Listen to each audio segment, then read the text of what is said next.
వేములవాడ పట్టణంలోని ప్రభుత్వ పాఠశాలలో విద్యార్థులకు రోడ్డు భద్రతపై అవగాహన కార్యక్రమాలు నిర్వహించారు. ఎస్ఐ రామ్మోహన్, ట్రాఫిక్ ఎస్ఐ సముద్రాల రాజు ఆధ్వర్యంలో జరిగిన ఈ కార్యక్రమంలో విద్యార్థులకు రోడ్డు భద్రతా నియమాలు వివరించారు. ఈ సందర్భంగా రోడ్డు దాటేటప్పుడు ఎడమ కుడి చూసి జాగ్రత్తగా దాటాలని, డివైడర్ ఉన్న చోట్లనే రోడ్డు దాటాలని సూచించారు. రోడ్డు మీద ఆటలు ఆడకూడదని, సైకిల్ పై వెళ్లేటప్పుడు జాగ్రత్తగా ఉండాలని, వాహనాలు ప్రయాణించే సమయంలో చేతులు బయటకు పెట్టకూడదని సూచించారు. మైనర్లు వాహనాలు నడపకూడదని చట్టరీత్యా నేరమని అన్నారు. ఈ కార్యక్రమంలో పాఠశాల ఉపాధ్యాయులు, విద్యార్థులు పాల్గొన్నారు.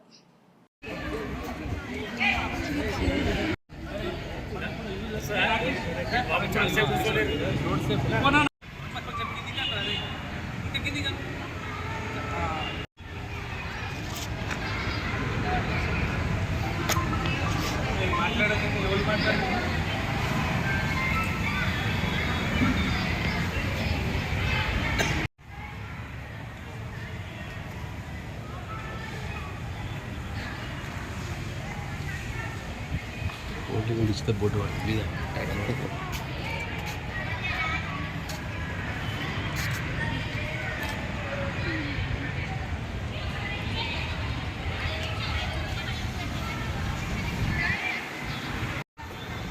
నడుచుకుంటూ వెళ్తారా, సైకిల్ మీద వెళ్తారా, బైక్ మీద వెళ్తారా, ఆటోకి వెళ్తారా?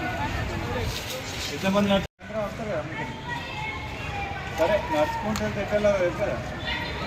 రోడ్డు పైన మనం వెళ్ళినప్పుడు లెఫ్ట్ సైడ్ సైనికులు ఉంటారు కదా, యుద్ధం చేస్తారు. వాళ్ళు ఒక్కరు చనిపోతే రోడ్డు ప్రమాదాలు ఇక్కడ మన రోడ్డు 1000 మంది చనిపోతారు. నేర్చుకునే స్టేజ్ ఉన్నారు కాబట్టి మీరు ఏం చేయాలంటే బ్లాక్ కార్డులు ఇచ్చాం కదా, మీ మదర్కి ఫాదర్కి ఇవ్వండి. వాళ్ళు బైక్ డ్రైవ్ చేసినప్పుడు కంపల్సరీ హెల్మెట్ పెట్టుకోమని చెప్పండి.